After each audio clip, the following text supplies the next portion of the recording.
I was sexually abused by my nanny.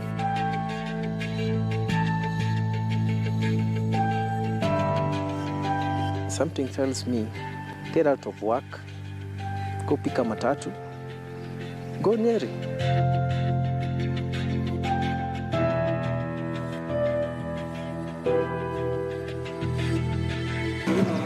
Yeah, you know, it's been inside me, so it's been like I felt like I should get it out of myself. Maybe I'm set free today.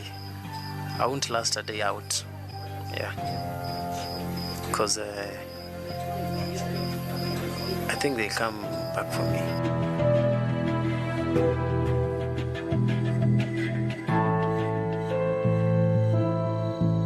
Tonight on Case Files, we conclude the story of the self-confessed serial killer Philip Onyancha.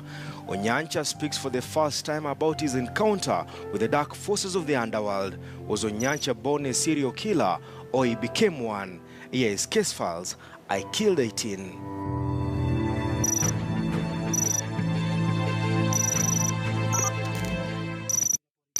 When Philip Ondara Onyancha was born to a humble family in Kericho in 1978, the family had no idea what kind of a child the smiling and playful baby will turn out to be.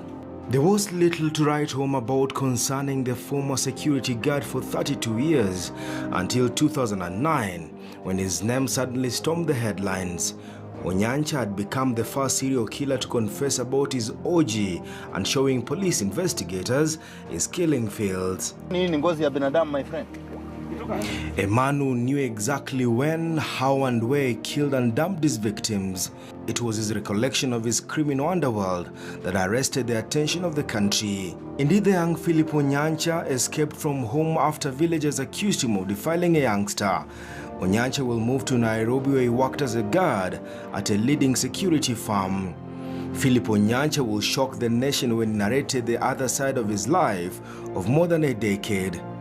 A life of interacting with women, luring them to their death and taking advantage of unsuspecting children. By the time Onyancha was being arrested, he had 18 murders to his name, most of his victims remaining unidentified to date. When the prison department opened its doors to Case Files, the cameras were met by a simple, well-groomed and outspoken Philip Onyancha. The tumor at the back of his head and his fox-like eyes were gone. Onyancha is a different person, but his past has not departed from him. Onyancha is indeed a busy man, now taking care of bookkeeping at the record office. 38-year-old man also doubles up as a preacher.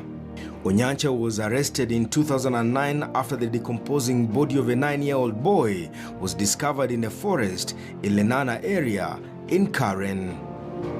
Police linked Onyancha to the young boy's murder. A mobile phone allegedly used by his kidnappers was traced to Philip Onyancha's circles. Onyancha talks of a troubled childhood. Born to a family of boys and girls, Philip Onyancha's mother told the media he was the child she invested in the most. He was the brightest of them all, and in him, the family had seen a future. But Onyancha was fighting a silent battle.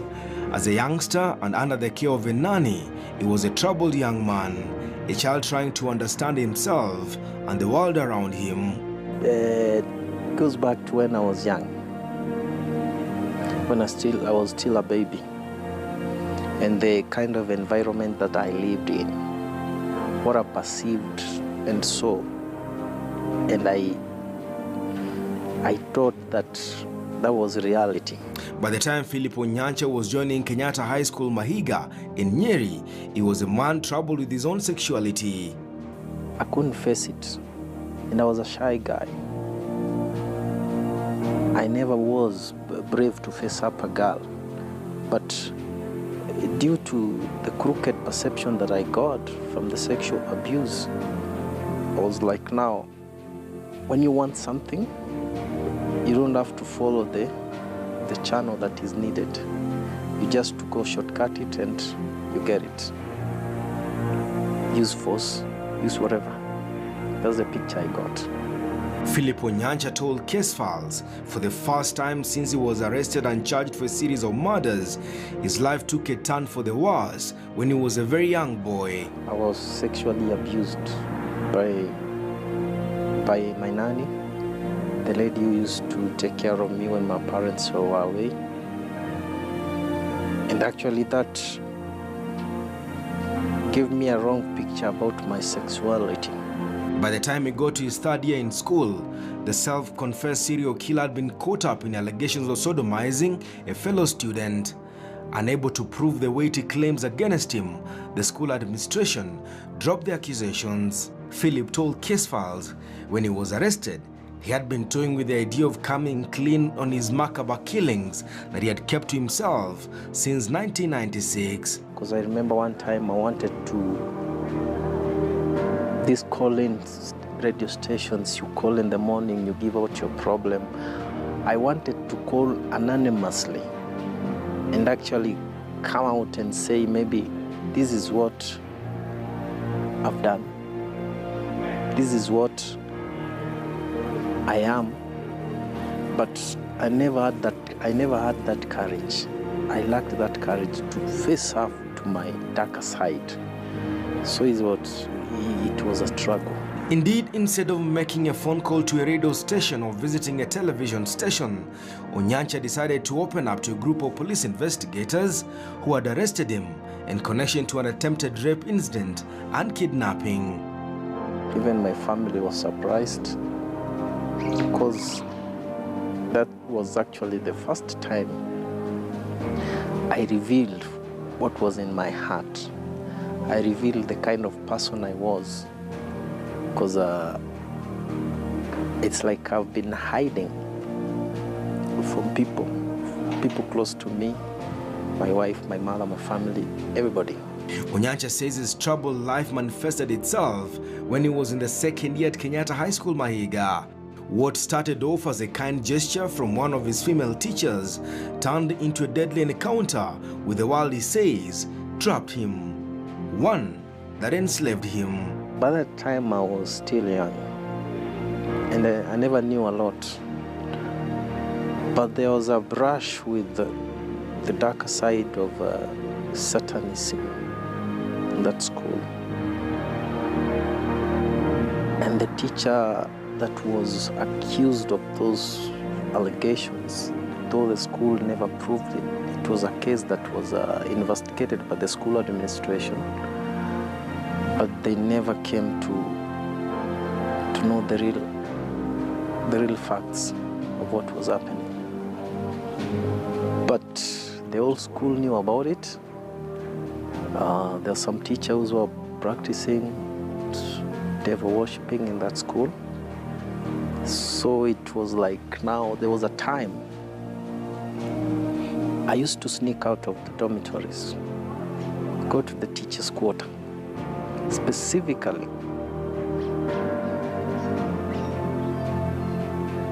to a certain house. I used to visit that house without knowing what I was doing, because I had the authority as a prefect. By that time I was a games captain. Ony says his relationship with his high school teacher was more than an innocent encounter between a teacher and a student. He says he was being indoctrinated. Ony was entering into an underworld movement. There was a time I used to find myself at night, anxious to enter a certain house. So it was like something was pulling me to that house, until the allegations now came out that where I was going, there were darker things that were happening in there. Ony says he was not alone. Something was pulling him to the teacher's quarters every other night. I am myself. When I'm in class, I'll decide now, okay, let me go to a house. From then, I will know how I sneaked out, because the compound was always guarded. I don't know how I passed past the watchman into that house. Sit with her, talk into the late night, go back when people are still asleep, without them not knowing that I've been away. Someone was speaking to him. Some voice was calling out his name. I came to understand more about them later in life because I had that ability to read somebody's mind. I had that ability to know that something was going to happen prior to it happening. So I was at an advantage of knowing things before they happen. So it's like I recalled back and say, the things that were forcing me to go to that house, maybe that's what happened. Because I remember one time I used to go sit with a teacher, have some drinks, talk, of which was illegal, because that teacher was of the opposite sex, so it was never meant to be. But I used to sneak. Something was pulling me that I couldn't tell what it was. A stronger force is like I wanted to be there more than I was a student supposed to be doing preps at night. Onyancha's high school teacher was arrested and charged in court. The teacher has never spoken out about her interaction with the self-confessed serial killer. Was she part of Onyancha's underworld? We take a short break.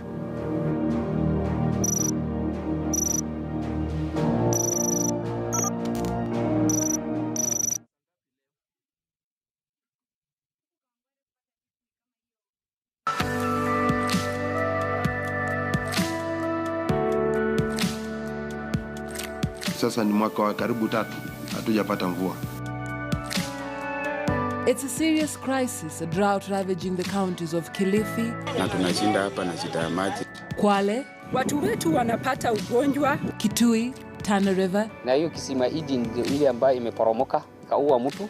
Marsabit, Gambia anakuja maji mbuzi, watu walikuwa wanabasuana kichwa bure. Issues ya leadership, waongozi ndio wanakuwa wabaya. Mandera, Samburu and Turkana. Nchini Kenya ni Kenya. Nataka na Kenya aone watu wetu. Why are we experiencing it? Have we been listening to the warnings and what is being done about it?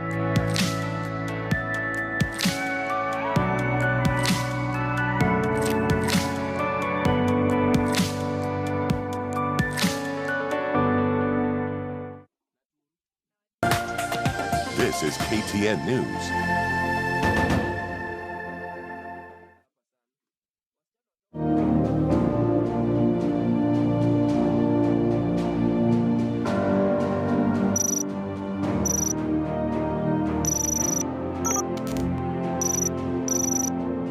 2 years passed, but his interaction with what he calls the underworld grew roots. Onyancha left school and never returned to collect his examination results. Now in the outside world and working as a security guard, Onyancha says he received his first instruction. A voice spoke to him. I was never insane, but I could hear voices. For example, there was a time I was at work in my place. I used to work as a G4A's guard. So something told me, it's 7 p.m. in the evening, something tells me, get out of work, go pick a matatu, go Nyeri. And I'm like, what?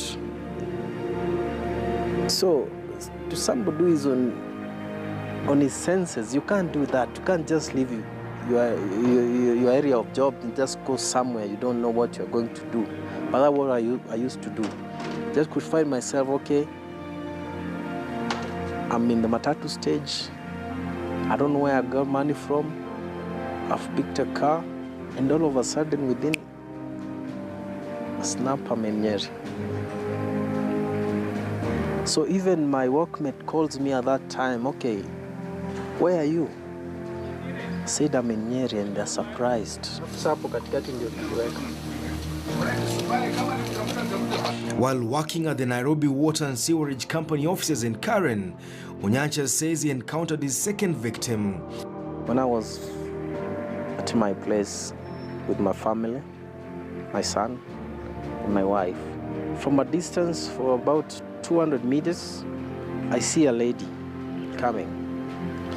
And all of a sudden, something comes up and say, that lady is lost. It's 200 meters away. That lady is lost. He's going to come to you and ask for direction. And that's exactly what she did. She came to me, greeted me and said, I'm lost. I want to go somewhere I don't know. So it's like, oh, this is why I came here. So I took advantage of that and told her, I'm going to take you to where you are going, knowingly to her that I had evil intentions about her. The self-confessed serial killer had strangled his first victim along Riverside Drive and dumped her body in a pit latrine. Onyancha claimed the hardest part was getting his victim to shake his hand. The easiest part was killing them. And I could just go and pick any lady. Because by that time, I had that persuasion, the power of persuasion that comes after the handshake. Because in reality, when I snapped out of that, because I did try it when I was conscious of what I was doing, when I was with my wife, and I said, now I'm okay, nothing is happening, I can feel it. Let me go try to any lady I meet on the way. It never happened. The snapping back into reality was called. Onyancha says he will feel as a man trapped between evil and good.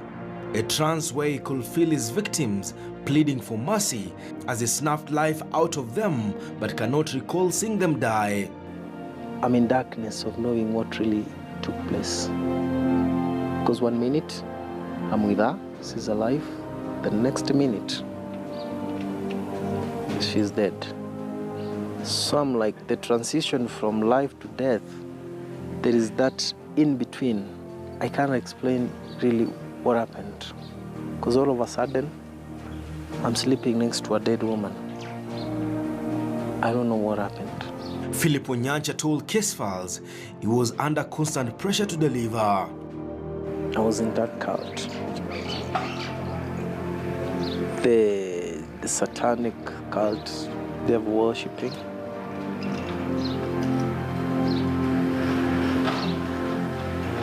I was into that. Unknowingly. Because I used to have powers. When I'm back to my normal self, I can't do things that I was doing when I was in that. He was under instruction to hit the 100 mark in his killing that had got police investigators worried. Once you are experiencing some powers or authority over somebody, you can misuse that authority. I tended to believe that I had powers, I had authority over people. That's why I misused that. Because I never knew where that powers, all those authorities, where it came from. So it's like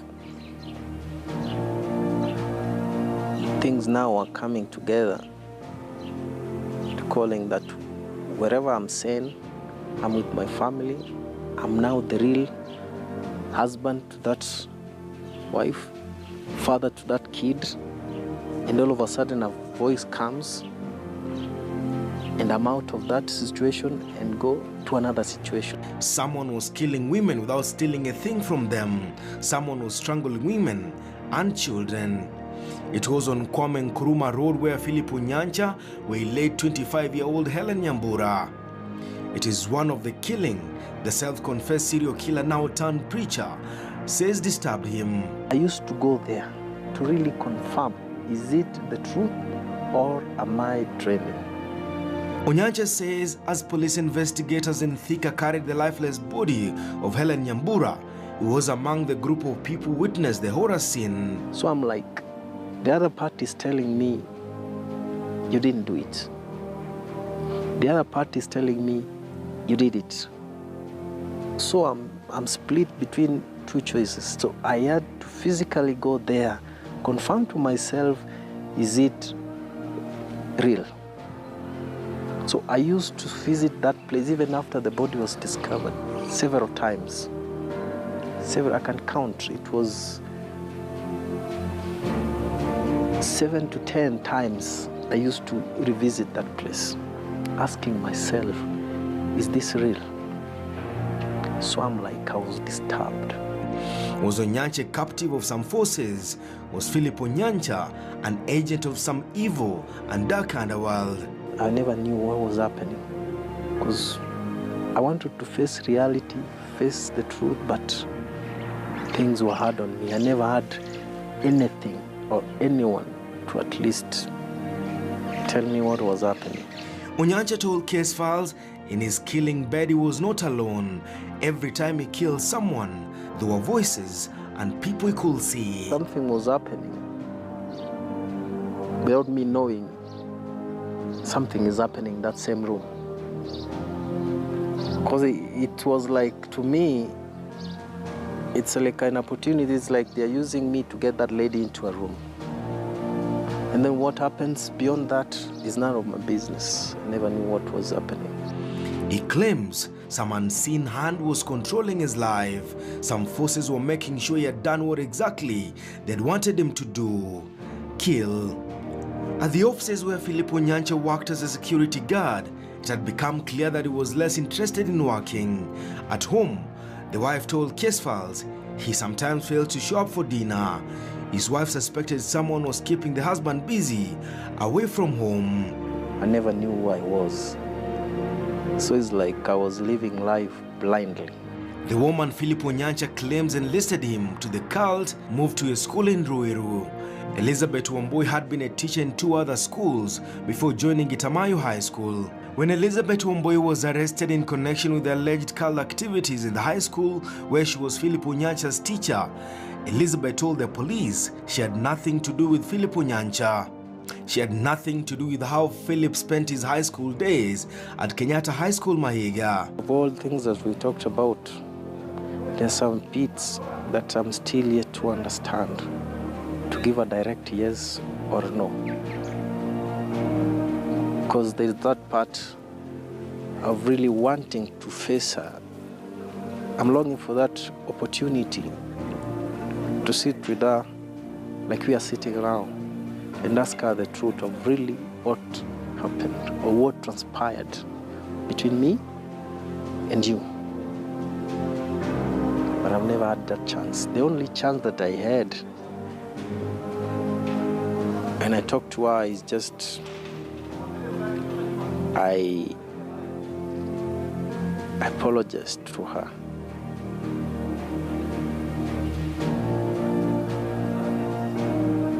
And said, maybe if there is at all anything that I've done that is wrong, please forgive me. Expecting the same from her, but she never did it. Could it be that Onyancha had fallen victim to a secret organization that gave up on him when it realized he had started talking too much? Onyancha told the media in 2009 that when a member of the cult speaks out about its activities, his powers were rendered useless.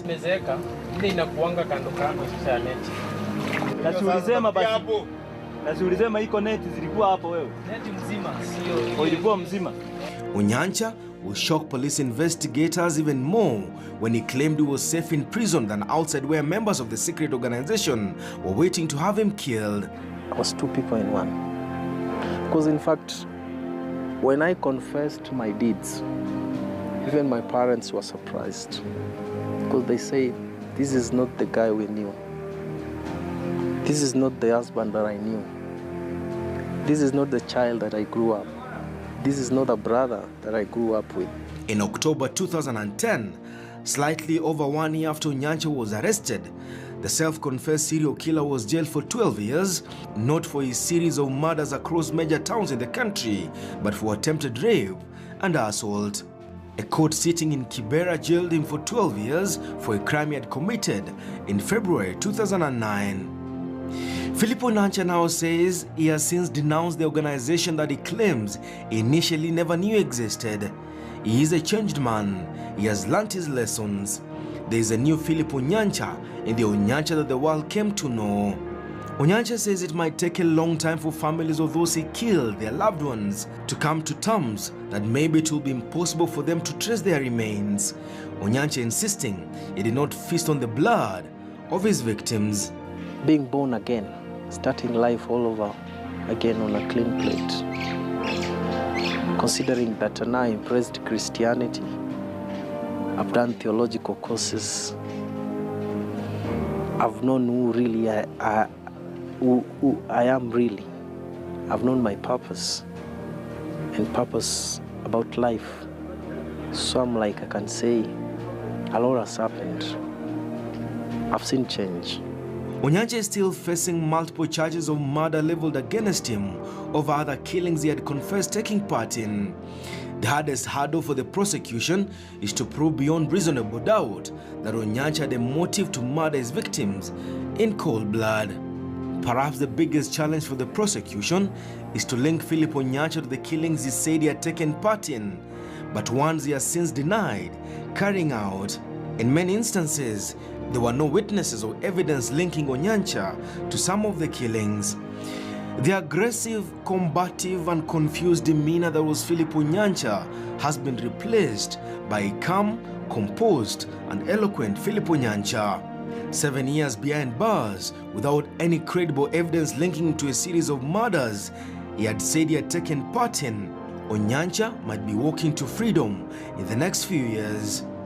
But even he knows that his name and face are now unforgettable, and even when he regains his freedom, Onyancha will have to find a way of reconciling himself with a society that once paid for his blood. Things don't just happen. There is no fate. It's what you make of it. I was never born a killer, but I became one. Onyancha has been cleared of any wrongdoing in several of the murder charges he's currently facing. In fact, he has only 3 cases now pending before a court of law. Onyancha says he's a completely changed man. When you see him next, he will be a changed man. Case files, I Killed 18, is still a case open. Denson Sarigo for Case Files.